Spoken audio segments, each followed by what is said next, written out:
Jadi usahakan ketika kita hidup di masyarakat, ketika kita hidup di perusahaan, ketika kita hidup di pemerintahan, usahakan menjadi orang jujur.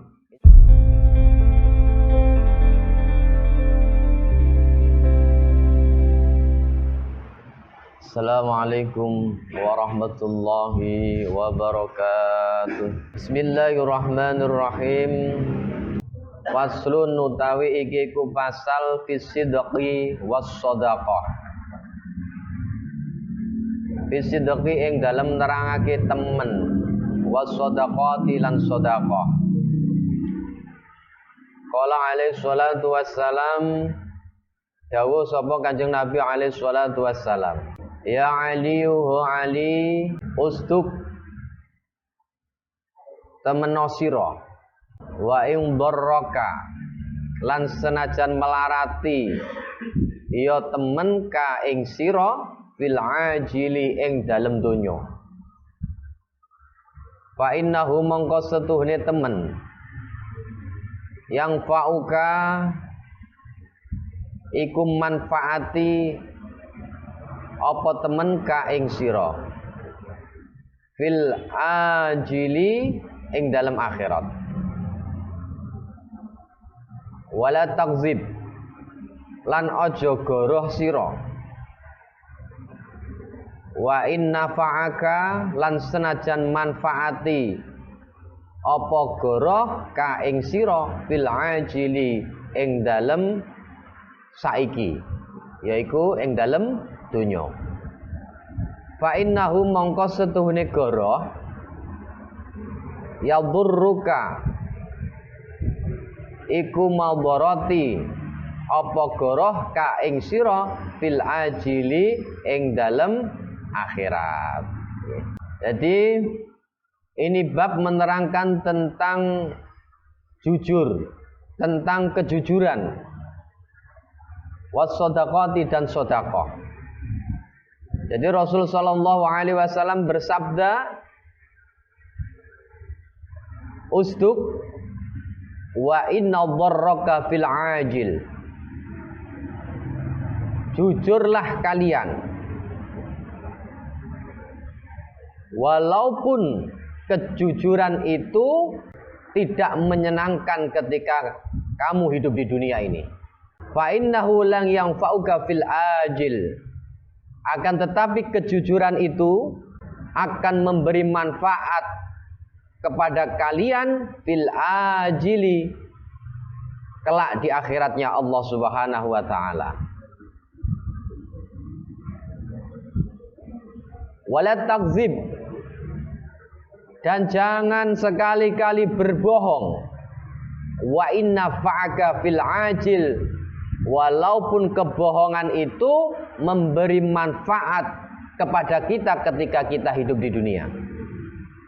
Fa innahu yadhurruka fil ajil, karena sesungguhnya kebohongan itu akan memberi kemadharatan, akan memberi ketidaknyamanan ketika kelak kita hidup di akhiratnya Allah Subhanahu wa taala. Jadi ini pesan Rasulullah kepada kita semua, bahwasanya kita ditekankan untuk selalu menjadi orang yang jujur, walaupun kejujuran itu tidak mengenakkan kita, walaupun dengan kejujuran itu kita akan direndahkan oleh orang lain, akan tetapi kejujuran itu akan bisa memberi manfaat ketika kelak kita hidup di akhiratnya Allah. Jadi ning donya biasanya orang yang jujur itu kadang-kadang nggih, kadang-kadang itu justru malah banyak musuhnya. Makanya contoh aja ketika seseorang hidup di perusahaan, ketika seseorang hidup di pemerintahan, ketika dia jujur menjalankan sesuai aturan yang benar, kadang-kadang musuhnya malah banyak. Kan tidak mengenakkan hal seperti itu. Dan bahkan kadang-kadang orang yang seperti itu akan dibuang, akan dibuang. Pasti orang yang jujur ketika lingkungannya itu banyak orang yang nggak jujur, Pasti orang yang seperti akan disisihkan. Dan ketika disisihkan pasti kita akan sedih. Kita akan sedih. Masuk aku itu padahal sudah mengikuti peraturan perusahaan dengan sebaik mungkin, mengikuti peraturan pemerintahan sesuai anjuran dari atasan, tapi kok malah dengan kejujuranku itu aku kok malah disisihno. Ya emang seperti itu resikonya.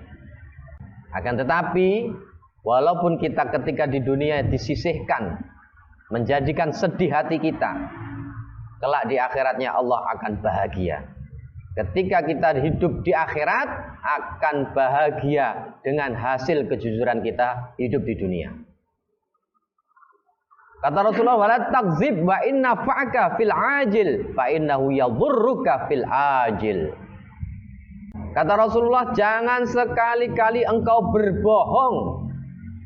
Walaupun kebohonganmu itu akan memberi manfaat ketika kamu hidup di dunia, akan membahagiakan ketika kamu hidup di dunia, akan menyenangkan ketika kita hidup di dunia. Fa innahu yadhurruka fil ajil, maka orang yang berbohong kelak di akhiratnya Allah akan menerima balasan, yaitu nerakanya Allah Subhanahu wa taala. Jadi kejujuran itu sangat-sangat luar biasa. Akan tetapi ya alhamdulillah, alhamdulillah akhir-akhir ini orang jujur itu banyak orang yang mencari. Karena akhir-akhir ini banyak orang itu susah, susah kita itu mencari orang jujur. Makanya kalau orang-orang yang baik pasti dia akan mencari orang-orang yang seperti itu. Bahkan kejujuran ini manfaatnya itu sangat-sangat luar biasa.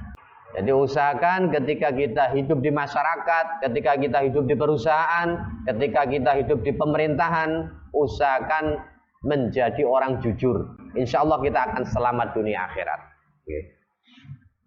Bismillahirrahmanirrahim. Ya alihu ali, man kasurat, man utawi sapa wonge kasurat lamun iku akeh.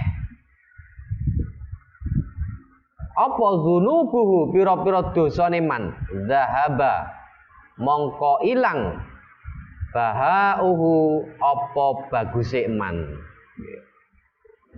Jadi pesannya Rasulullah kepada kita di antaranya mangkasurat dzunubuhu zahaba bahauh.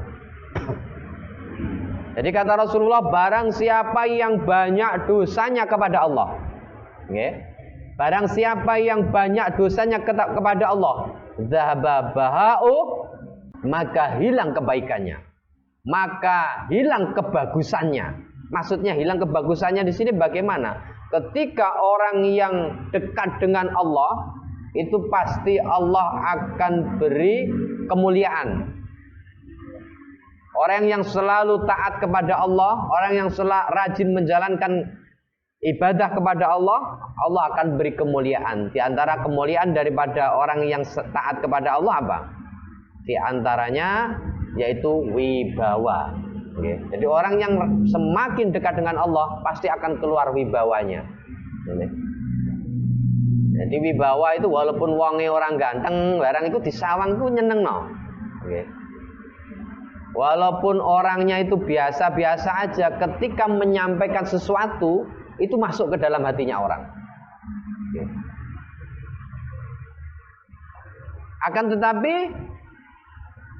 kasurat dzunubuh, dengan orang yang banyak maksiat kepada Allah, walaupun itu seorang ustadz, walaupun itu seorang guru, kalau di dalam kehidupannya banyak maksiatnya kepada Allah, maka kemuliaan itu, maka kewibawaan itu secara pelan-pelan akan diambil oleh Allah. Makanya kadang-kadang enak ustadz kau jujuk cet munggah, habis itu redup dud. Ya tapi sampean gak oleh seudon, akeh maksiat gitu, gak oleh gitu juga. Bisa juga karena kita kan nggak tahu, kan gitu. Kadang-kadang orang itu kalau di depan umum itu baik, belum tentu kalau di luar. kan gitu. Ada kalanya orang itu biasa-biasa aja, kenapa dia kok mendapatkan kemuliaan dari Allah? Contoh kayak kiai-kiai, ulama-ulama besar pesantren itu ya, dia itu nggak ada redupnya, semakin lama semakin naik. Karena apa? Walaupun dia itu nggak sering muncul di TV, tapi ibadahnya itu luar biasa, istiqomah, terus menerus, nggak kendor. Makanya semakin sepuh justru semakin wibawanya keluar, semakin dihormati. Walaupun beliau kadang-kadang kalau ulama-ulama besar, guru-guru pesantren itu nggak patah iso ngomong, kalau di muka umum itu lah ngomong bahkan jarang dalil kan gitu. Lah ngomong ya bahasa Jawa, bahasa Indonesia, tapi itu masuk ke dalam hatinya seseorang. Karena apa? Ya karena pertama dia hatinya juga jernih, makanya ketika menyampaikan akhirnya dari hati ke hati. Karena maksiatnya ya kayak itu ya nggak maksiat kalau ulama-ulama besar. Berbeda dengan level-levelnya ustadz, level-levelnya ustadz.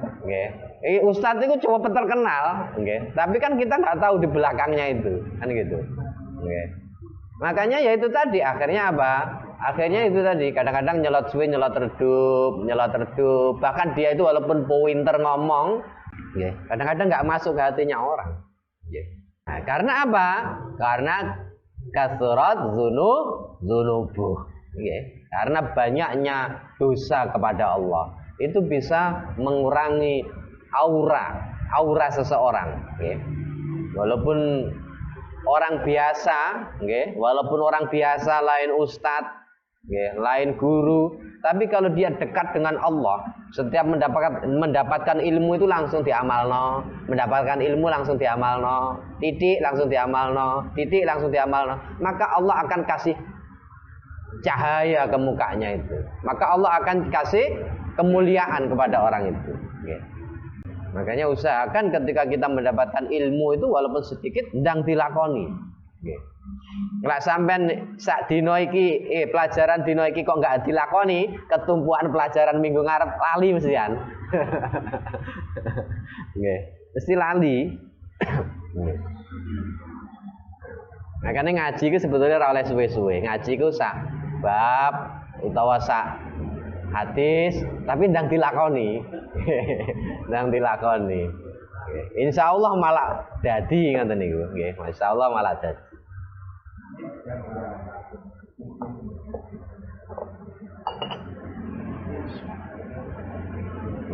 Jadi intinya orang yang banyak maksiat kepada Allah, maka cahaya nur yang ada di wajahnya akan dihilangkan oleh Allah.